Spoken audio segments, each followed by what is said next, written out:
Even though I proudly played a ton of games back in the SNES days, the majority of which I rented, Aero the Acro-Bat never managed to demand my picking it up.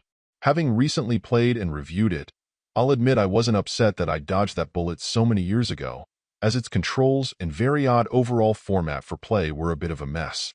That said, being the glutton for punishment that I am, when I was given the opportunity to check out the follow-up, I decided to let hope be my guide, assuming if they made a sequel they had to do a better job. Thankfully, my faith was rewarded, at least to a degree that it was a decent experience. The main characteristic that helps give Aero a different feel is his movement and style of jumping and attacks.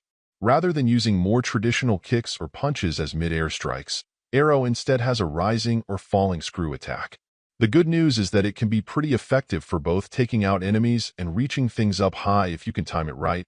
The bad news is that it's a bit awkward at times and simply isn't as clean as offensive abilities you'd find in most games.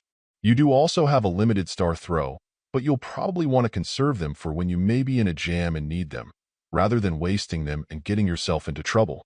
The big improvement, thankfully, is that overall the level design and style of play are more reminiscent of classic mascot platformers overall. While it isn't as tight and polished as the likes of Mario or some of the other platforming legends, I'll still take the implementation here over the mess that was in the original any day. With all of that in mind, it really comes down to what you're looking for in your experience. If you have nostalgia for the SNES days and fondly remember Aero, it may be an easy purchase. But if you're more unsure, I'd at least advocate getting this sequel rather than the original. Overall, my final score for the game ended up being a 7.1. And if you're interested in picking it up, it's currently available on the Switch eShop for $5.99. Thank you for taking the time to listen to this review. And if you'd like more information or ideas of indie games worth checking out on Switch, be sure to click on the link provided in the description. Until next time.